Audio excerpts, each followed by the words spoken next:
আসসালামু আলাইকুম, welcome again another video. তো এই ভিডিওর মধ্যে আপনাদের জানানোর জন্য চেষ্টা করবো যে 20 নাম্বার আকামাদিন যারা আছে তারা আসলে কোথায় হাওয়াল হতে পারবে এবং হাওয়াল হতে কি কি প্রয়োজন এবং কত তারিখ থেকে কত তারিখ পর্যন্ত এই কার্যক্রমটা অব্যাহত থাকবো।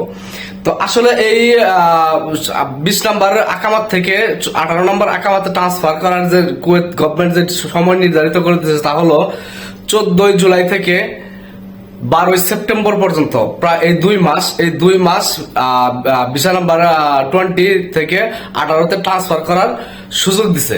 তো ভিসা ট্রান্সফার করতে আসলে কি কি প্রয়োজন বা কত টাকা প্রয়োজন, তো এই 20 নাম্বার থেকে 18 নম্বর আকামাতে ট্রান্সফার করতে হলে তাহলে অবশ্যই এখানে কুয়েতের সরকারের নির্দেশনা অনুযায়ী এখানে 50 দিনার খরচ হবে। আপনার যদি কোথাও থেকে যদি আপনি নিয়ে যান, কপালতনামা নিয়ে যান, সেই হিসাবে উজারার যে একটা 50 দিনার চার্জ আছে এটা দিয়ে কিন্তু বিষয়টা আপনারা ট্রান্সফার করতে পারবেন। তো আসলে মূল কথাটাই আসি যে এখানে কিন্তু আরো আমাদের ভাই ব্রাদার যারা খাদেম আছে, যারা 20 নাম্বার বিষয় আছে, তারা কিন্তু অনেকে আফসোস করতেছে যে ইস আমার কফিলটা কিন্তু এই 15 দিন আগে বা 20 দিন আগে আমি চেঞ্জ করে ফেলছি। মানে এক কফিলের কাছে ছিলাম 12 বছর, 14 বছর বা 10 বছর, 6 বছর, কিন্তু এই 10 দিন, 12 দিন বা 15 দিন বা 1 মাস আগে কিন্তু আমি কফিলটা চেঞ্জ করে ফেলছি। আসলে ওইসব ভাইদের জন্য আসলে সমবেদনা এবং দুঃখ প্রকাশ করতেছি যে এতগুলা দিন থাকার পরে, একটা কফিলের কাছে থাকার পরেও এই লাস্ট আপনার দেখা যায় 2-4-5 মাসের জন্য এই মানে এইটা নিতে পারতেছেন, আপনার এই সুযোগটা কাজে লাগাতে পারতেছেন না। আর কুয়েতে যে ধরপাকড় যেটা, সেটা কিন্তু আসলে অব্যাহত আছে। আপনারা জানেন যে এই ধরপাকড়টা কিন্তু ডেইলি নির্ধারিত কোনো টাইমে কিন্তু ধরপাকড়টা হয় না। মানে এটা কিন্তু থাইমা কিন্তু কার্যকর করা হচ্ছে। যেমন আমরা বুঝবো না যে আসলে আজকে চেক হবে না কালকে চেক হবে, সকালে হবে না দুপুরে হবে। এটা কিন্তু হঠাৎ এই চেকিংটা হচ্ছে।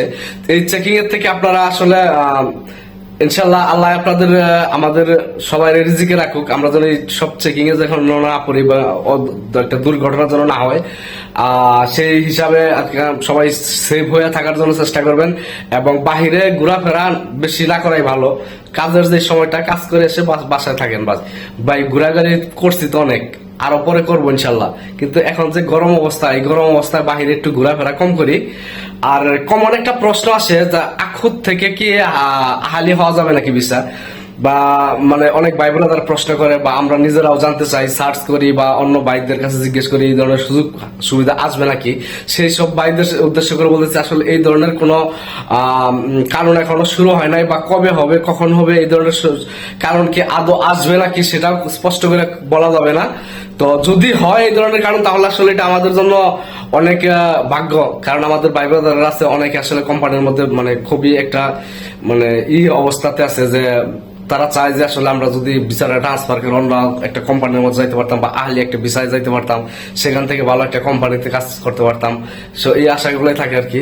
তো ইনশাল্লাহ আপনাদের জন্য দোয়া রইল এবং শুভকামনা রইল। এই ধরনের নিউজটা যেদিন আসবো সেদিন কি একটা শান্তি হবে যে আকুত থেকে আহলি ভিসায় ট্রান্সফার হবে। এই ধরনের নিউজটা যেদিন কুয়েত সংবাদ সম্মেলনে যেদিন প্রকাশ করা হবে, সেদিন আমার মনে হয় যে মনে মিষ্টি মনে হয় বিতরণ করা হবে। আসলে মানে এই সুযোগটার জন্য অপেক্ষায় আছে অনেক মানুষ। তো ইনশাল্লাহ যে যেখানে থাকেন ভালো থাকেন, সুস্থ থাকেন, সুন্দর থাকেন, এই আশা নিয়ে ইনশাল্লাহ আজকের মতো ভিডিওটা শেষ করতেছি। তো ইনশাল্লাহ দেখা হবে নতুন ব্লগ নিয়ে ঘোরাফেরার কুয়েতে এবং কুয়েতের বাহিরেও ইনশাল্লাহ যদি বাহিরের দেশে যাই যদি সেটাও আপলোড করা হবে ইনশাল্লাহ। চিন্তা ভাবনা করতেছি নতুন কিছু করার জন্য। তো ভালো থাকবেন, সুস্থ থাকবেন, সুন্দর থাকবেন। আসসালামু আলাইকুম।